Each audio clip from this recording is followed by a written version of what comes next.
Welcome to the Scaleup Valley podcast, where we bring the best founders, CEOs, and investors to help you scale a business from 1 million to 1 trillion.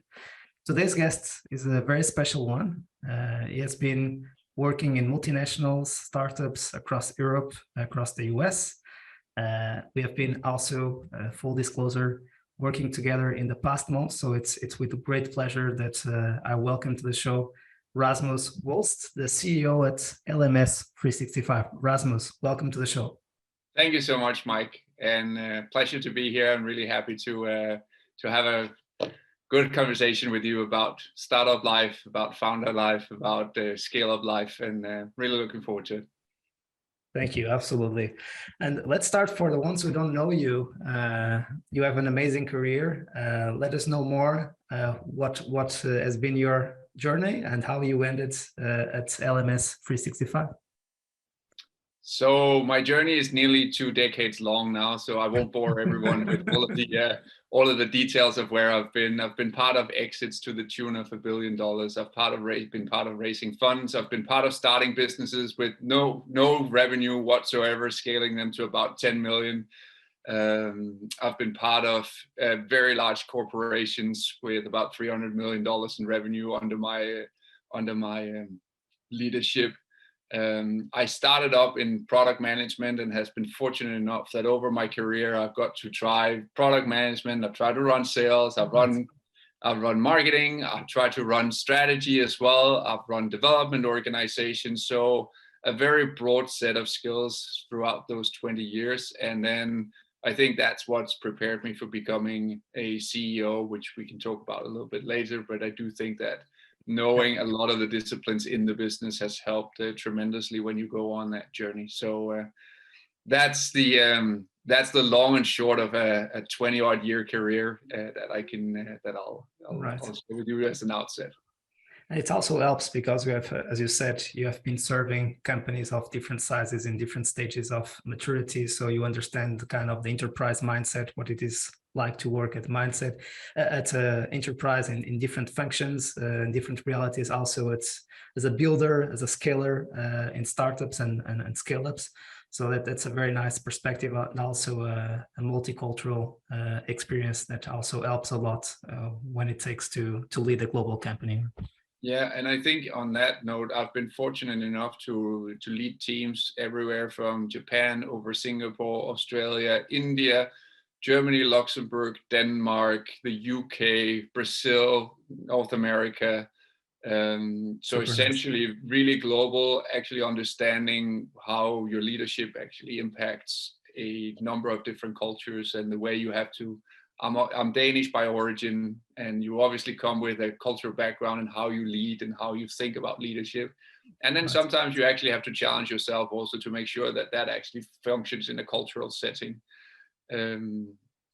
That's absolutely one of the key challenges, as you say. And then I think also now with LMS being around 15 million ARR, it's a scale-up journey, but it always helps to have seen things run at scale. Past experiences with Oracle, with Nokia, and with Cineverse were like billion-dollar enterprises. It actually helps to see where you can take the business, and then obviously, as you say, then keeping the cultural mindset along as well, because we've just gone 24 time zones almost with LMS365 with the acquisition of Evergreen 2 weeks ago. So we do have to keep a global mindset of that.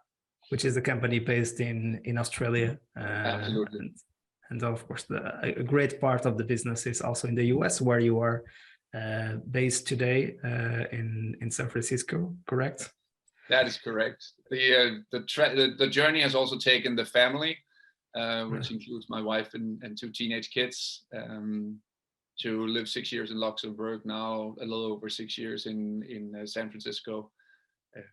So also an international journey for the family, and for kind of the base, which also for many, I think when we talk about scale-ups, we often talk about PQLs, MQLs, sales closed, CAC ratios and all of that. And then one key thing when you almost turning 50 is to make sure that the base is absolutely stable and it's a good base, and that the home environment as well has a level of support for what you want to be doing, because whether you're a founder, whether you're a scaler, or whether you're a CEO at a large organization, it does matter a lot, both for your performance at work and also how you come home, and that you don't take work with you home. Right. That kind of destroys the mood from a bad day or anything like that.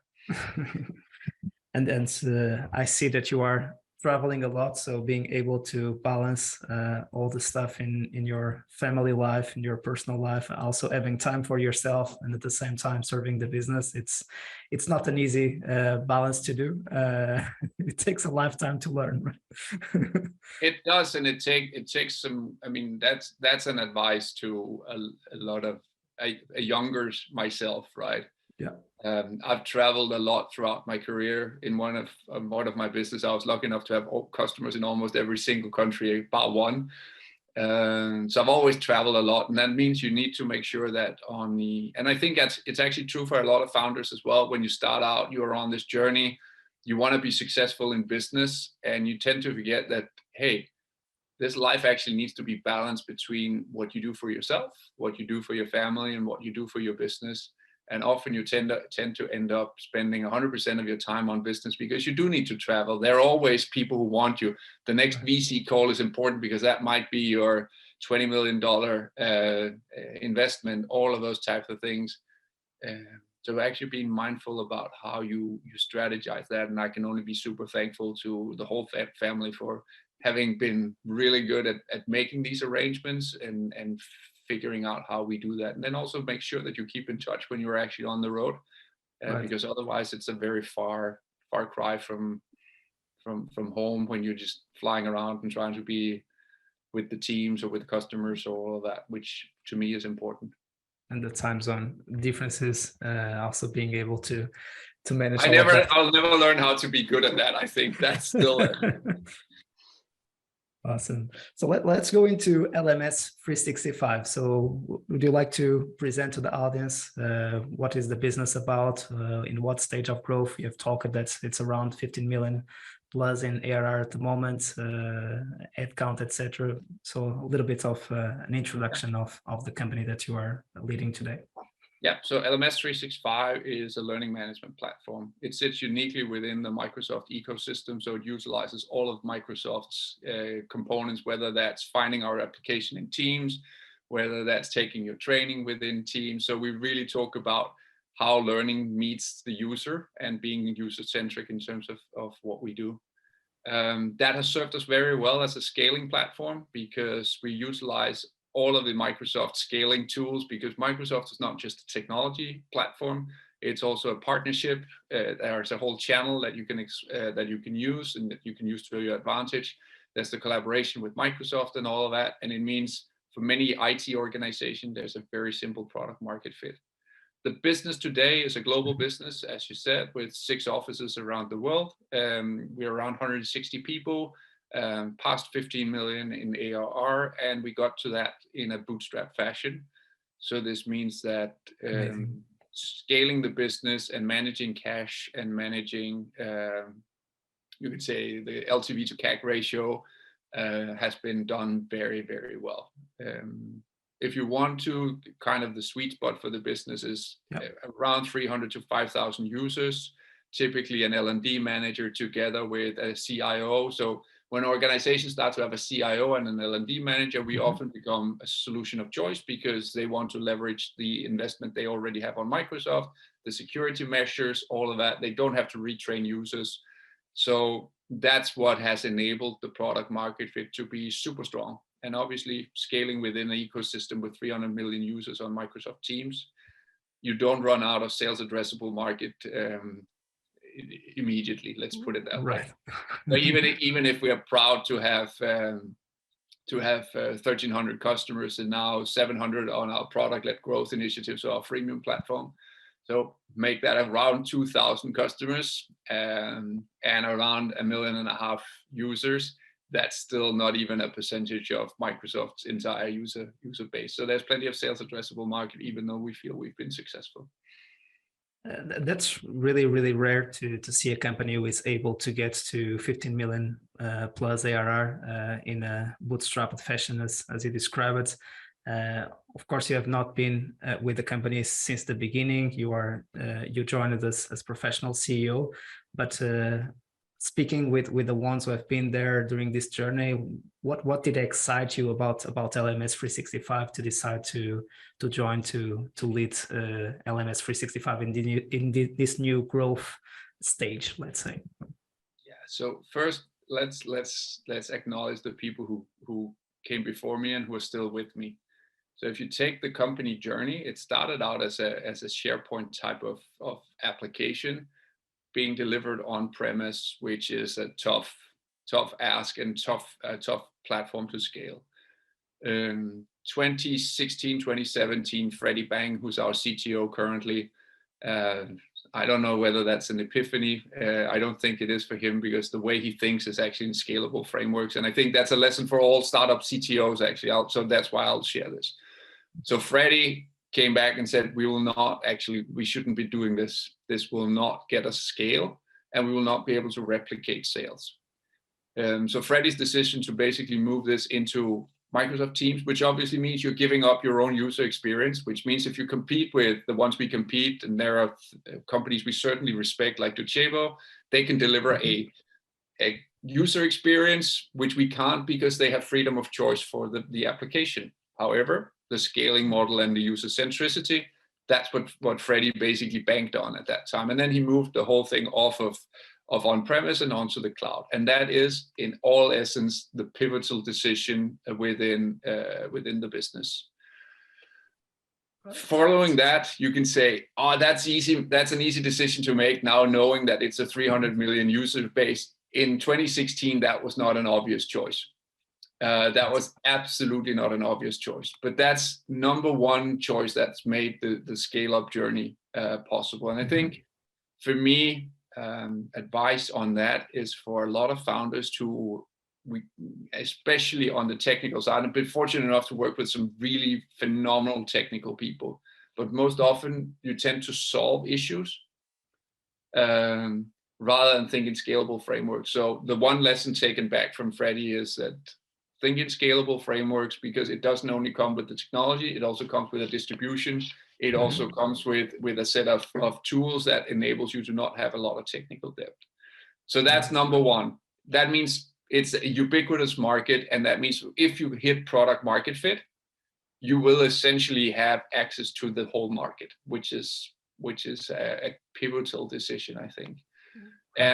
And with Freddie, you should also mention that Lars Vestergaard and Robert have also been with us for nearly 10 years and been part of scaling the business, which I think helps that we have the old knowledge and the strong base in terms of understanding what the market does and the technology does, and then adding components to the business. And I think, for me, joining as a professional CEO, the discussion you had with the team and with me prior to joining, I'll compliment the board on being very, very focused on cultural fit, because you can also come in from Silicon Valley. Most of them are still in Aarhus, Denmark. Right. You can come in and break the whole thing. But I think that's been a lesson for boards when they look for professional CEOs, be that CFOs, be that whatever skill you need to add to the team. Think about the culture fit, because that's essentially how the scale up has happened, and that's what we're looking at going forward. And back to your question about what excited me. Obviously, let's start with something very, very plain. I've been in cybersecurity. I've been in telecoms for a large portion of my life, and especially with cybersecurity, you figure out that you're selling doom and gloom, because everything's going to break tomorrow, everything's going to blow up, and it's going to be, someone's going to steal your data the minute you look away. So one thing is the cohesiveness of the business in terms of delivering something that helps people grow. So first and foremost, the why of the business is really, really strong. Then the business metrics are obviously, as I alluded to when we started the conversation, are really, really strong. and deserves the opportunity to actually see whether or not that cannot be taken on a journey, which we've dubbed Aarhus to Unicorn, basically saying we can absolutely do this step up. And when the headhunting company that called me, I've known them for more than 10 years. So they literally told the business, you can probably talk to Rasmus, but he's also probably going to say no. And when I saw this opportunity, it was one of those. I do speak to founders who come to Silicon Valley on behalf of Innovation Center Denmark and stuff like that. And I always say, look, the way Europeans, Danes often look at businesses with a much more longevity type of view. You want to build a long-term, sustainable, all of that type of business. And seeing how you compete in the US, whether that's my kids going to school, competing for everything, you just grow up competing, right? It's ingrained in the American DNA to compete. And the whole Silicon Valley, okay, if it works, give it a spark and see if you can't use your window of opportunity to get there. That was actually for me the perfect fit for where LMS365 were in their life journey. And I think if I wouldn't have said yes to this, I should stop doing speeches about how to do this impetus type of growth and blitz scaling, and adding that with the mentality from Europe / Denmark of having longevity in the business. So that's what attracted me. And then obviously you can go through, you said it's bootstrapped, the CAC to LTV ratio is all there. And then I felt that we had opportunities to add to the product portfolio. As I said, to begin with, we're strong in the 300 to 5,000 user segment. And that's actually quite contrary to a lot of scale-ups, right? You start trying to do product-led growth because that's the most economical. That's what VCs like to see. It's scalable, all of that. So actually for us, we've scaled down and said, okay, could we add a product-led growth initiative underneath? And you absolutely can, which means you get access to a different market at a much more economical setup than our current CAC and LTV ratio. And that's super exciting that you can even add go-to-market models to the existing business and then say, okay, can this grow? Can this become something different? And on the top end, as of Microsoft's fiscal 2023, we've also become top-tier partner, which means that there are some sales incentives within Microsoft that makes us very attractive for Microsoft salespeople to push. And that means we can actually add enterprise sales through Microsoft, which, if you think about it, is obviously an opportunity that lots of scale-up startups do not get, that you have a core market which is solid, and you can then add go-to-market models in the product-led growth segment, which I always see as kind of below what we do currently. And I crudely call 300 to 5,000 people an SMB type of play. It's probably a SMB plus SME. And then in the enterprise space, you can add a model where, instead of trying to do that yourself, making mistakes that I've been part of in my life as well, where you think, okay, we'll hire some VP sales who has a Rolodex that can go into a high-end enterprise and sell. It just isn't that easy, right? And you're hoping for that $200,000 ARR deal or $500,000 ARR deal, and it doesn't come. And then how do you recoup from that, right? Here you actually get access to working with the probably best enterprise sales force in the world to get to some of their largest customers, which again makes it the scaling journey super exciting. It's interesting to see, because every single stage of growth, we need to crack the growth plateaus and understand, to kind of have a mindset of exploitation and exploration, right? There are always new markets to launch, new products to launch, new segments to launch, and we need to find product market fit in those and understand what are the ones that will move the needle and allow us to get from the 15 million to the 30 million, from the 30 to the 50, and the 50 to the 100 million. And theoretically, it seems easy to talk about it, but then to understand what to do and how to execute it, and how to bring the team with us. It's an organization already with 160 plus people that will, of course, increase headcount over the years. It is a huge challenge in terms of managing culture and change. And Do you have any tips about how do we come in as a professional CEO in a company that has been doing things in a certain way with a lot of merit, as you said, but of course, in order to get to the next stage of growth, there are stuff that we need to unlearn as leaders and to start doing, and it is very uncomfortable for anyone, even for the most senior leaders in any organization. Let me try and before I answer the question in full, I'll give one scaling tip and then answer the question, because I think they sit in. That's great. One of the things that you also see in the scale up journey, especially trying to get to new markets, is that then you place people, right? You hire a VP sales plus some customer success and whatever, and you try to go into the US, or you do that and try to go into Asia Pacific. Yep. Thinking that you can, if you're a European company, replicate the model you have in another geography. And obviously, in addition to the business model, you want to try and scale the geography models. Mm-hmm. And this business has actually been really smart about this. We do have a chairman, we do have some employees who've been part of another scale-up journey where they use partnerships. And thinking about the Microsoft ecosystem, obviously you have a lot of preset partnerships that you can use to start your distribution in, for instance, the US, in Australia, in Germany. Right.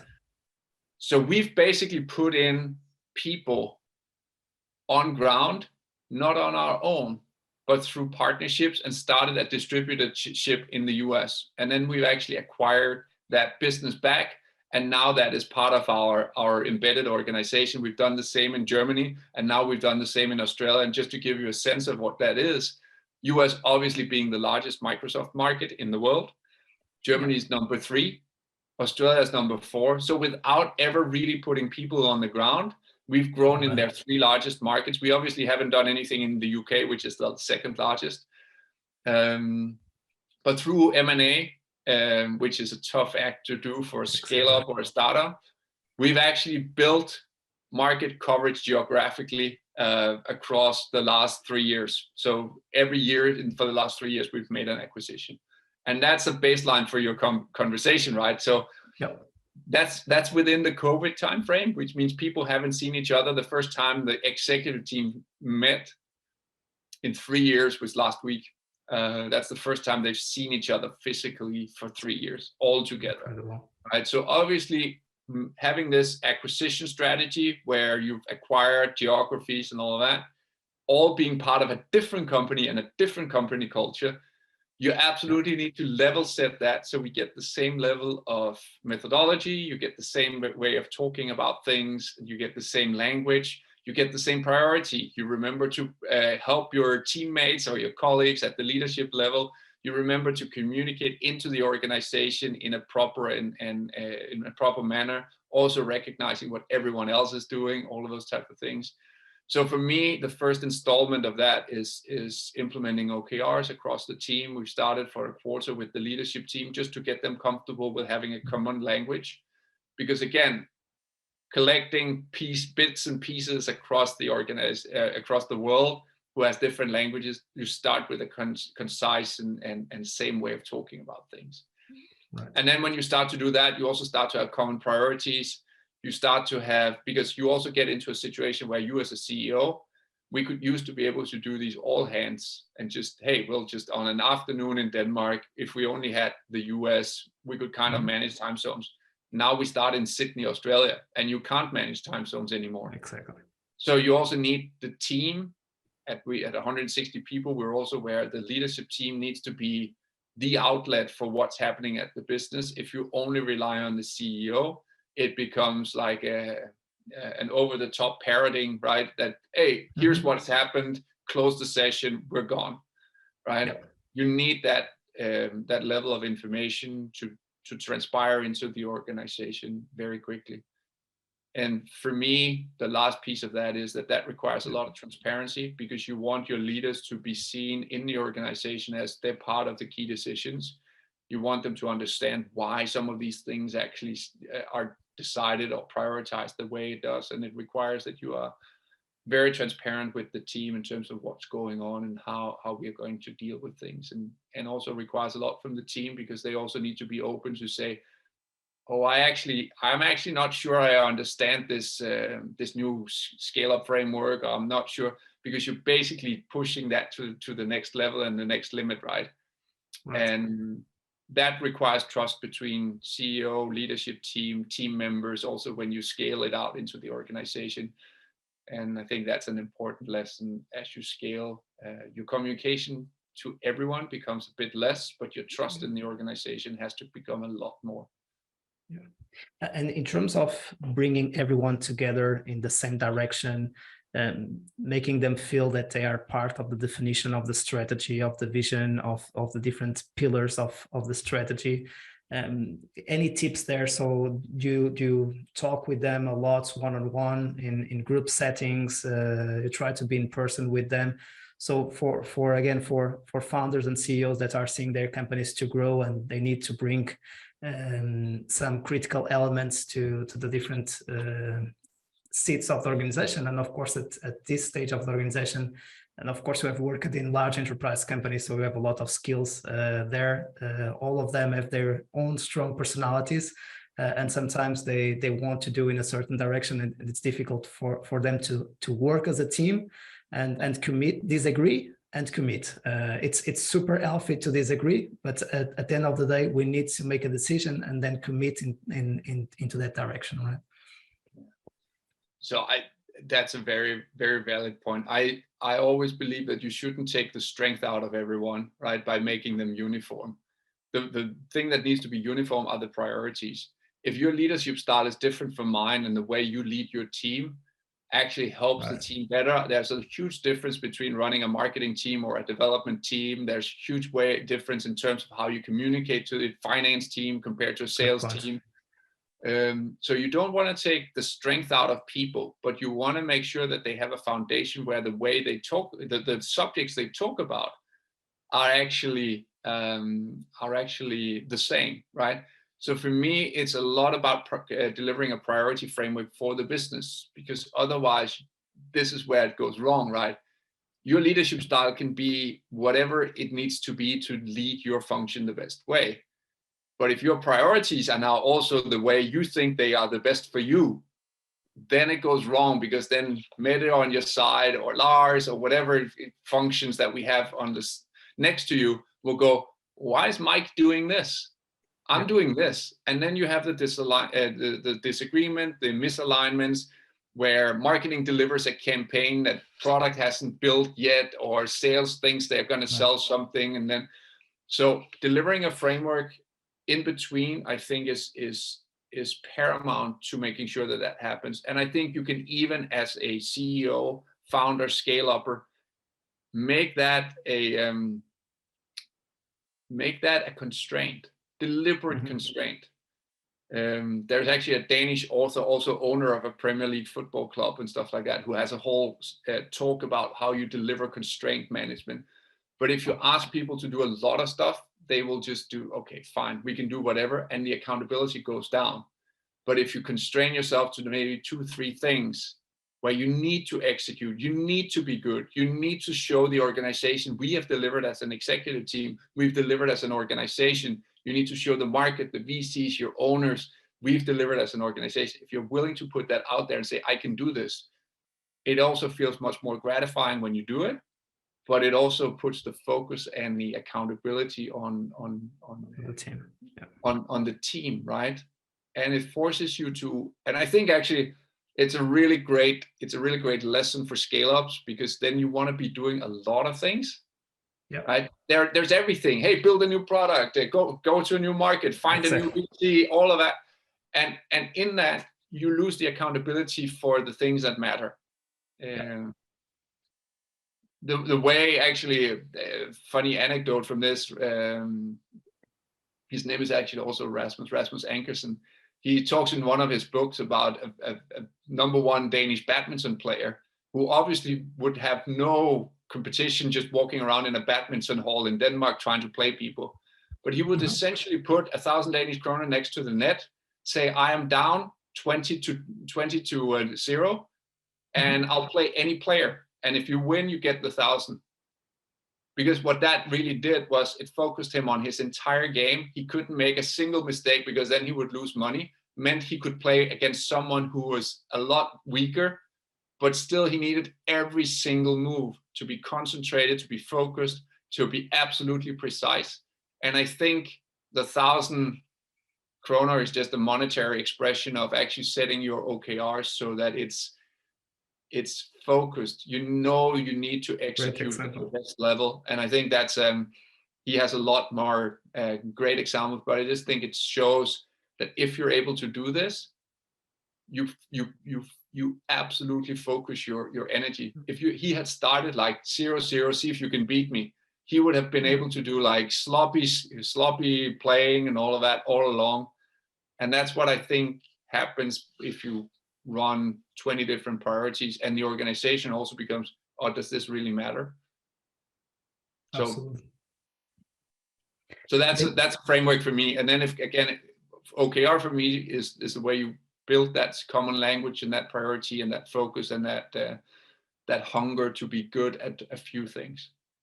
Exactly. The importance of radical focus and having the team to define how to measure what matters in order to get to the next stage of growth, and how to be accountable for achieving that next stage of growth, right? Also, in other words, defining what success means for the team. And of course, when we are part of the definition of what success means, we are much more accountable and committed and engaged on making that happen, and much more inspired. Great. We have talked here a little bit about decisions about scalability, ecosystem, product. You also talked about the go-to-market approach in terms of product-led growth versus sales-led growth. We also talked about a bit about team culture, leadership, and of course there is always an odd topic that founders love to listen, which is about fundraising. Of course, at this stage, you were able to get here without needing to fundraise, but you have experience in other companies before fundraising. Is there any tips that you'd like to share with founders that are listening to us? Let's just start with, it's hard work. A lot of the stories in the when you read the press sounds like, oh, this is just I'll just go out there and then it will work. It's hard work. So prepare. That's number one. Don't expect that on a brilliant idea and no metrics you'll get there. Know your metrics. Be ready for it. Be ready when they ask. Be concise about what you want to have out of the VCs, and don't be afraid to also ask them to help you. I mean, if you go through the KPIs of the business here, there are a lot that are way above, that are in the 90% percentile. I mean, our capital efficiency, our deal values, our sales growth numbers for the stage we're at, all of that is in the top percentile. There is no company with everything being in the top 90 or the 90+% percentile, right? Right. Maybe there are, but they will be even rarer than unicorns. Yeah, exactly. So accept that you have weaknesses. It's like everything in life. Accept that there are weaknesses and accept that those weaknesses you need to work on, and be open about that. Most VCs actually like to hear that they can come in and help. If you're Superman or Superwoman who have already figured out the whole thing, the VCs will go, okay, so what's the opportunity to actually optimize this business? Remember, they need to make the business do even better than what it does today. And some is a scale journey, of course, of giving you more money. So if they can see that there are scalable frameworks like a customer acquisition cost, which is earned back in 11 months, you can invest in that. But they obviously ask you to do better. So for me, I'm always saying, look, we're at the infancy of our product-led growth journey. So obviously ask the VC, are you good at that? Are your operational teams good at that? Can they help you? Our net retention rate can absolutely be better, because at this lower end, actually what we try to offload into product-led growth, smaller organization trying to implement learning, some of that starts and then it disappears again. So our net NRR could absolutely go up. Instead of being trying to hide it as a weakness and all of that, most of the teams that many of these VCs have, they have optimization teams that can help you with that. They have best practices, they have playbooks. And I think that we want to, as founders, as CEOs, all of that, we want to be seen as perfect. I think it's a human nature thing. I don't think it's anything particular, but you want to be praised for your results. You want to be, but be open about where your weaknesses are. Most VCs will see through it anyway. When they ask for your ARR file, They will go, oh, that's the issue, that's the issue, that's the issue. You're being pushed through like a sausage manufacturing machine, and a result comes out at the other end with a whatever's X valuation, right?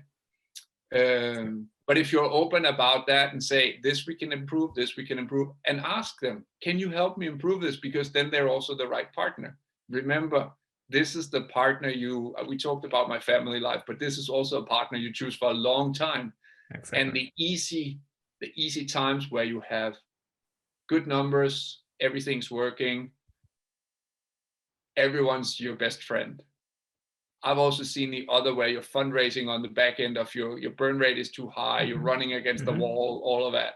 And now it becomes panic. And now you have to, as a CEO, founder, scale-upper, navigate waters where everyone's uncertain and everyone's not necessarily your best friend, because then all of a sudden it becomes a matter of how is my investment doing more than how is Rasmus doing, or whatever your name is at the helm. So making those agreements and those handshakes up front means a lot in the long run.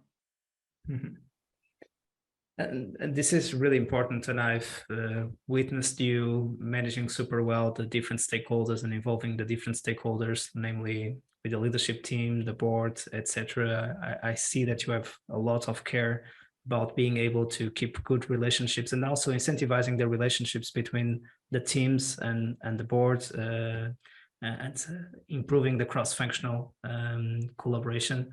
And it's interesting to understand that we need really as CEOs to almost serve a three-sided or four-sided or fifth-sided marketplace where we have different stakeholders with different interests, and we need to align all those interests to be able to fulfill the purpose and the vision of the company, and to have everyone happy at the end of the day, which is not an easy task, right? And be able to survive among all those interests from different stakeholders.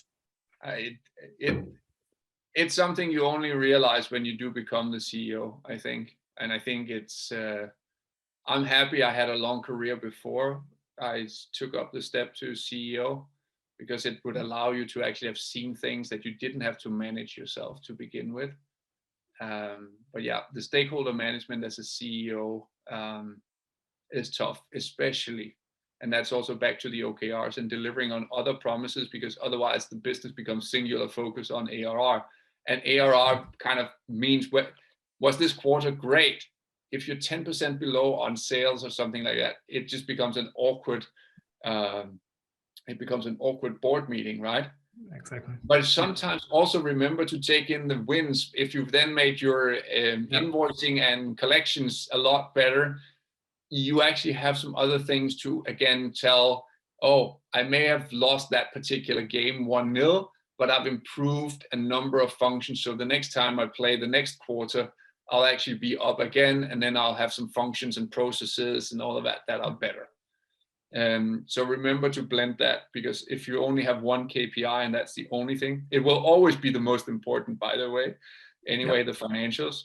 But just balance that out with some more things that you've become better at. You won't see an athlete also, if they lose the game, they will know we've improved on defense, or we've improved on offense, we've done this and this better. So next game, we will actually believe that we can be better, because it's both the board, it's the investors, the owners, and the company that needs to believe, oh, we may have lost this game, but we can win the next one because we've gotten better. Remember that always. Yeah. And with bad morale, it's difficult also to turn around. And of course, there is no company in the world that has amazing quarters every single time. So it's really about being able to stay humble when we are at the top, and at the same time don't feel miserable when we are in the lows, because there are something that we still have the skills there, we still have capacity to turn around the business, and being able to manage those emotional roller coasters of ourselves, of our teams. And I think that that's why we always need to work so much on ourselves first, right? Because if we are not able to manage ourselves, how are we able to inspire our teams to go through those low moments, right? Yeah, and and then even if you do that, there's still a counterbalance to it. I work with a phenomenal VP sales, Tom Hedemans. He had 37 quarters in a row beating his budget. But the only thing he got out of that was he served our Middle East Africa region, and he was just like, oh, but Tom, you must be the biggest sandbagger of all to be able to do that. Actually, him and his team were phenomenal, right? But even if you were phenomenal, he got that back to say, oh, you can do more for the business. You can do more for the business. But when I left the business, he had 37. He'd never missed a quarter for 37 quarters in a row. Incredible. Wow. Is there any function from the functions that you served before becoming the CEO of LMS365? Is there any particular function that you like a lot to work on? We like to say that CEOs also need to be aware of their strengths and weaknesses, and sometimes it's good for them to dedicate themselves to specific functions, of course, leading the business in an overall way, but also adding value to a specific function of the business where they can make the difference. It depends on the style of the CEO, of course.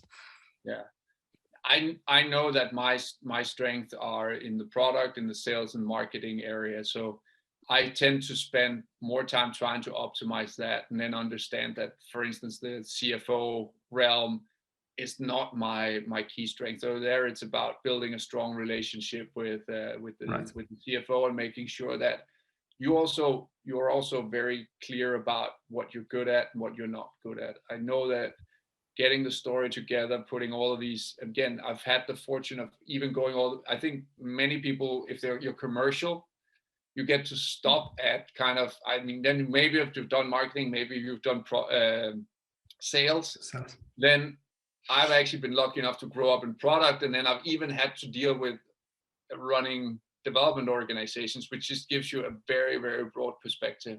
And that you can only, that's my luck, that's my career, that I've been able to do that. So those functions, I think I'm very confident, I'm very confident I can span that. I can add value. I can add value to the way you think about what products should be prioritized. And that's something I've worked a lot on. And I've also worked on the business model, go to market, all of those types of things, which also to me is my backyard. And the same on branding of the business, on the way we get to go to market, and all those kind of things. Those I know I can deliver an impact on. Structuring a finance function and all of that, and making that 100 times better.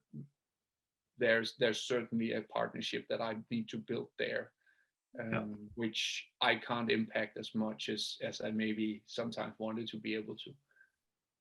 Yeah, and it's great that you have a great understanding of what I call the revenue machine, the retention engine, and the acquisition engine, and being able to really bring together the different languages of products, engineering, marketing, sales, customer success, etc., and of course then the pillars on the support of the business, which is of course the most important assets that will add value to the clients, people, and then, as you said, finance.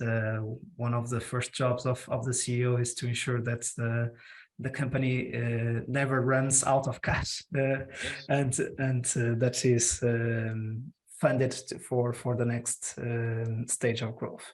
Great. Any other tips or any other reflections on your role as a CEO, or that you'd like to make before we move into the last segment of the show?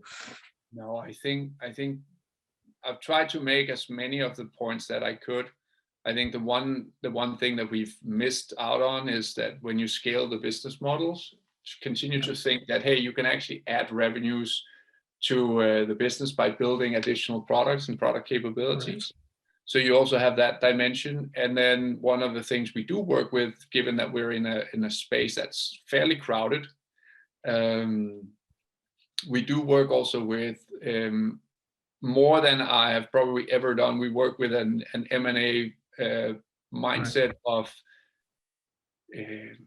scaling to a second revenue stream. We do believe that we have the best distribution engine in the industry, and therefore we can put more things on those rails. So think about that already early, because if you ask your product organization, build a new product, you tend to forget that the product organization can probably do that in a year.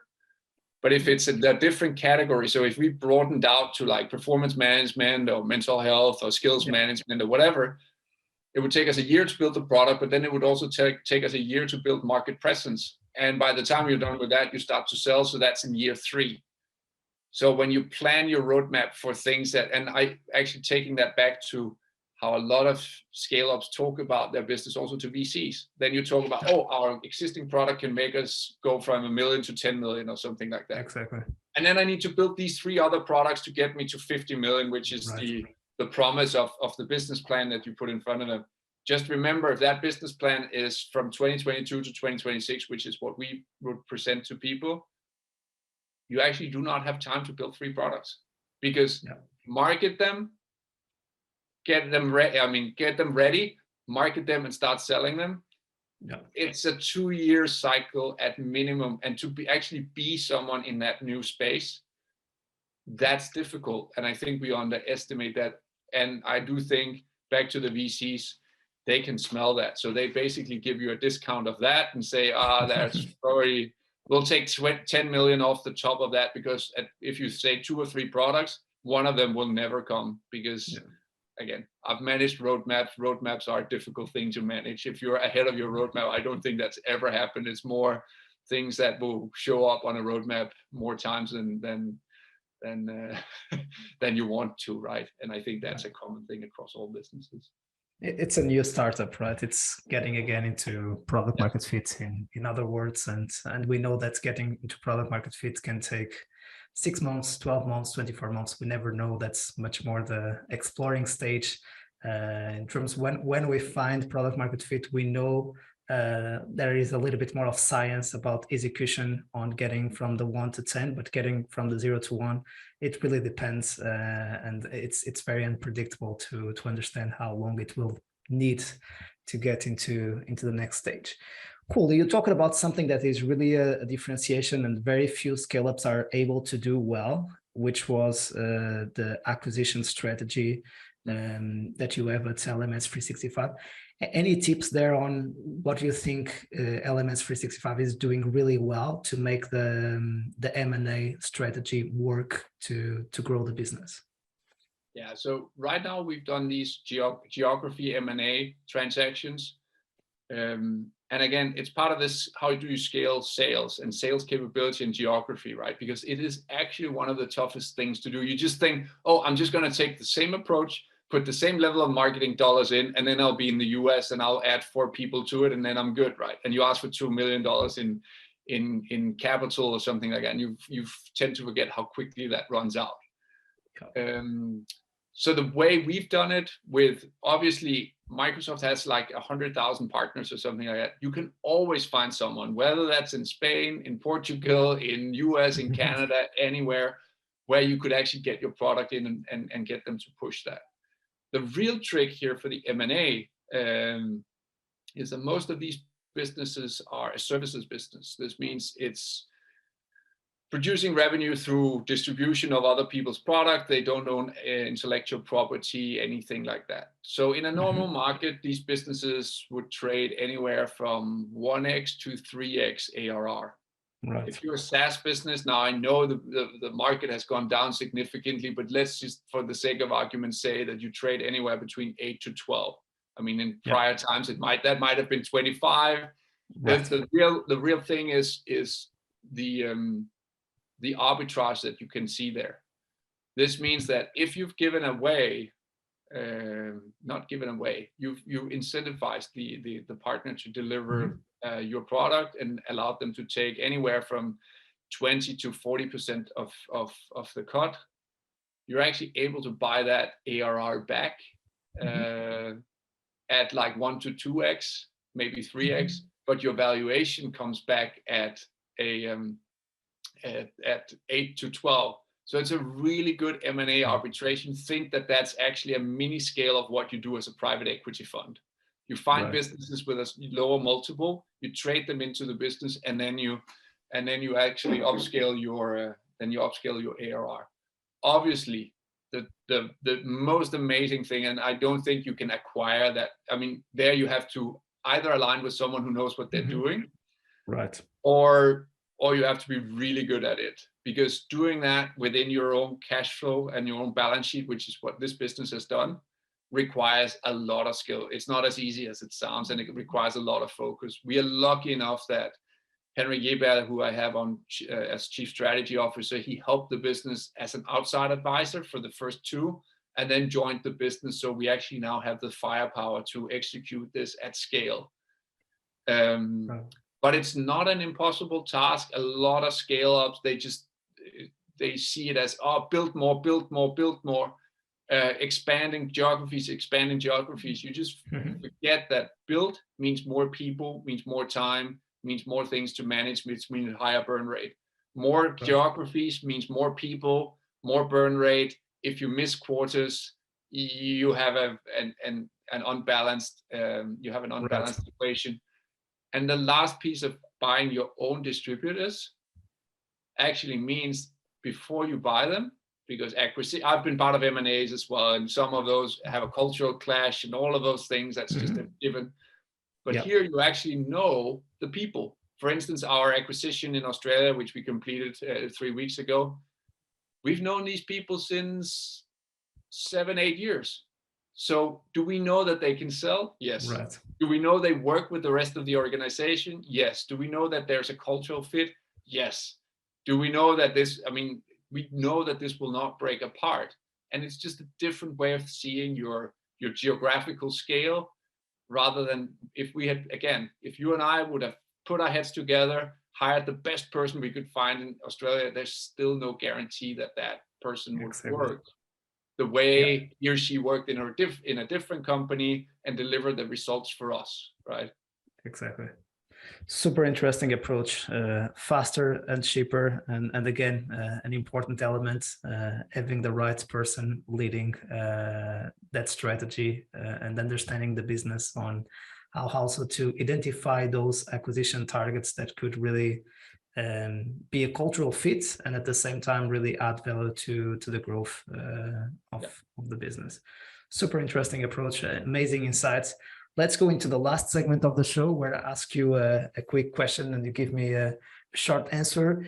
And let's go with the first one. If you would have the opportunity to have a coffee with your younger self, let's say at the beginning of your life, more in the scale up and startup scene, what advice would you offer to your younger Rasmus? I was actually asked the same question when I was in our Bucharest office last week. And my answer to that is relax. I am enormously competitive. I compete at everything. I would compete with my grandmother in card games, everything. Also coming out of university, you're thinking you know it all. You're ready to change the world, all of those kind of things. I have made all of the mistakes of sending emails to Nokia executives telling them they were damn wrong about things that they thought they were doing, and having people call me and say, Rasmus, what are you doing? And one thing to have take out of that is just take a deep breath, listen to other people, and assemble your point of view. You want to be right. You want to be driving driving the direction of whatever you own, right? Whether that's a sales or a marketing campaign or developing a product, you want to be able to set the tone. And sometimes, actually more times yes than no, listen to the people around you. People actually have interesting perspective. It may be that you are 100% right. It may also be that those people change your view 20% and the decision gets better. It might be that you were 97% wrong because you got different perspectives from someone else. And that's the relaxed part. I think you start out in careers being very self-confident of all those things that you know and you need to decide. The more you listen to people, the better your decision gets. The more disagreements you agree to have, we talked about this, and then execute, the better your decisions get. And that would be my absolute advice to myself. Relax, take one more round, and then make a better decision. Great one. Which is something that comes with age, probably. What are you the most proud of on your journey so far? I'm the most proud of the fact that I've stayed true to myself. I've always been a team player. If people ask me, I always say I wanted to play midfield in any ball team. I've played a lot of basketball, soccer, all of those kind of things growing up, and I still see myself as the holding midfielder with a lot of energy, and I try to harness that and spend it in the right ways. But I've stayed true to being a team player. I think the door is always open. If the team needs to run and get somewhere, and my skill is what's required, I'll help the team. It's to make sure that you are part of the team and part of pushing it forward. I know that at some points I'll need to take the captain's armband and make decisions, but for the most part, you are able to move the team in that way. And it also means for me, and this is probably what I'm most proud of, is believing in people next to you who may not even have seen their own potential. I've seen amazing things happen if you believe in people, also at this organization. People being willing to step up, to it's not learn from me, but because what you really do is you guide people to find their own strength and believe in themselves. And that actually means you need to run less in midfield when everyone else starts to step up. And that's not always just doing a lot of more practice, but that I think is I have no prouder moments actually than people coming back and say, oh, I was able to make this step up because of you, or you helped me guide this, or thanks for helping my career. I have lots of people I will say the same thing to in my career. And if I can pass that on, that's what I would be most proud of. Even, and this is maybe a bit weird, even when people have come and said, I'll resign from the position working with me. But my question will always be, have you gotten a job that then fits your new ambition level? And if they say yes, it's a quick discussion and let people go, set them free. And I've only seen people do amazing things also in their career going forward.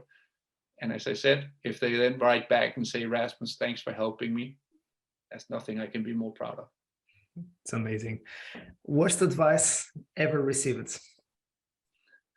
That's difficult because that's always one of those.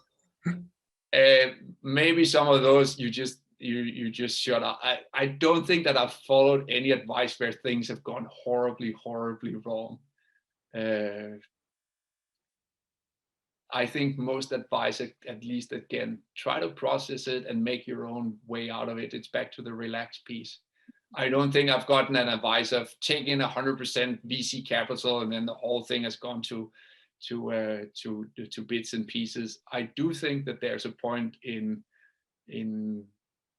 actually this whole stakeholder management that if the advice is everyone will be on your side as long as it's going well, that's wrong. You still need to bring everyone along. I think that's the one thing I've had to overcome. You just have to overcome where people are in their decision process and you're not always sure they're with you. I don't think I've ever gotten the advice that they always are, but it's one of those things you think and you believe everyone's with me until you need to put pen to paper and sign away a dilution or you need to do something.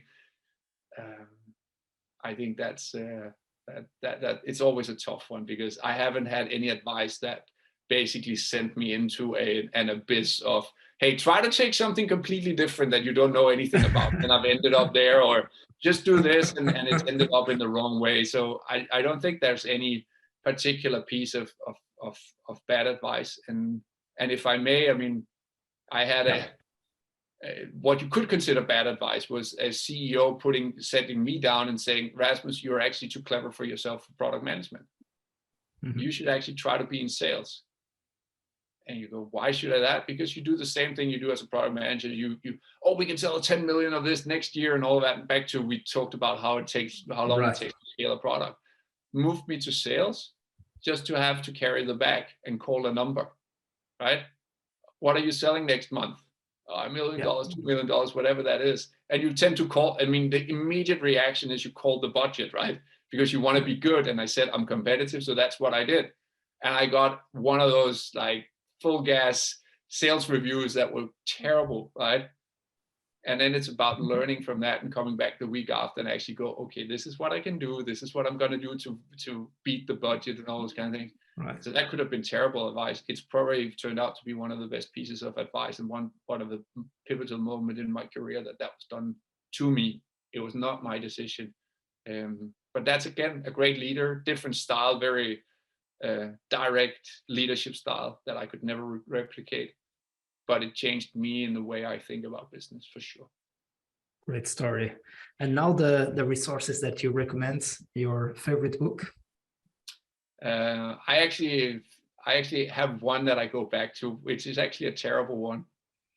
It's The Prince by Machiavelli, because sometimes I do believe that where we're at with the world right now, we have so many technology things, and then still people writing about how you behave and how you try to get through organizations or societies 500 years ago is still true. And that's actually terrible.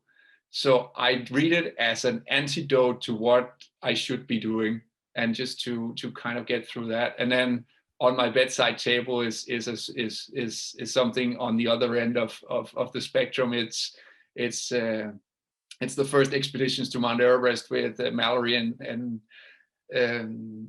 and those actually, I think, are phenomenal in terms of scale up and startup. And everyone in scale up startup world should read this, because when you see the pictures, it's actually a book with both nice photos and everything like that. And when you see the pictures of Mallory and Irvine thinking they will get to the highest point of the world in tweed clothing, eating sardines and beef jerky, smoking pipes on the way, and then thinking that that's where they will be going, I think that has the antidote to the Machiavellian society. It actually has this optimism. It has a belief. It has something, this has never been done before. And you do it with the scrappiest tools, right? And you still, I think they were the year before they actually died, they were within like 200 meters of the summit. Had a visual 200 meters below the summit. That's how close they got. And only 40 years later, you actually got to the summit, right? It just says something about that scale up journey where you can find inspiration in that whole time, Shackleton expedition, all of that. I think that time in terms of exploration matches very well where we are today with SaaS and founders and pushing boundaries with scrappy tools, and still sometimes getting within, sometimes almost making it, and then the mystery of, did they really make it? Unfortunately, I think we have kind of figured that out, but still, if you make yourself believe that the mystery is still there, the way these guys have thought about startup journeys and the literal, I'll start here and I want to get to the top of the mountain. Yeah.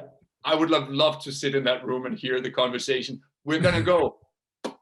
We're ready. Smoke the pipe. They didn't look fit at all. And you go, compared to modern day standard, they didn't have the down jackets, anything. Still, they believe they got super close to it, right? Great inspiration, great recommendations. Favorite movie or series, as you wish, as you prefer? For a Dane, I will say that the whole Viking series has done a lot for living your own history and all of that. I still, to this day, I think still the number one for me would be Top Gear, because it shows what a team can do. There is nothing in that TV show that really is cars. People tune into that because it's a great team. They have a great banter. They have a great sense of togetherness. They know their roles. They play their roles well. And again, if you think about that in context of a startup team, if you have that, if you are able to laugh together, make mistakes together, still overcome that and go on journeys. Again, they also go on journeys where you think, okay, we're going to go in crappy cars across the Andes Mountains. Yeah. And they try this, right? You actually get the sense that these three belong together. They are the right team. They're a great team together. And this means you could actually go back and watch a 2002 review of a Nissan Micra with those three guys. It would still be fun, and you would still sense the team, because I think that's, again, if we just translate that to our own world, if you could show up as that team in front of a VC, remember that a VC will look a lot at the team, and the team togetherness, the team support for each other, the understanding of roles together, the longevity of what you produce, regardless of whether the outcome is positive or negative. That I actually think symbolizes a lot of great things. And then it's just a great show, and it can still make me laugh. It can still make me cringe in all of those type of things. Great one. And the final one, the favorite podcast, excluding this one. I will say this. I'm actually not a huge podcast fan. That's fair. So most of my things, I actually do reading. I tend to be more, if I'm on a journey, I tend to spend more time on listening to music, and I tend to spend more time reading. So I'll say, even though I can't say this one, I'll absolutely say this one. Thank you, Rasmus. It was really a pleasure to have you on the show. We wish you to come back to share the journey from 15 to 30, and later from 30 to 50, and from 50 to 100. That's what we wish for you. And thanks again for making the time and for being with us today. Mike, thank you so much for having me. It was a pleasure. And to our community, we keep bringing you the best of the best to make your life easier, going from 0 to 1, 1 to 10, and 10 to 100. See you soon, and keep scaling.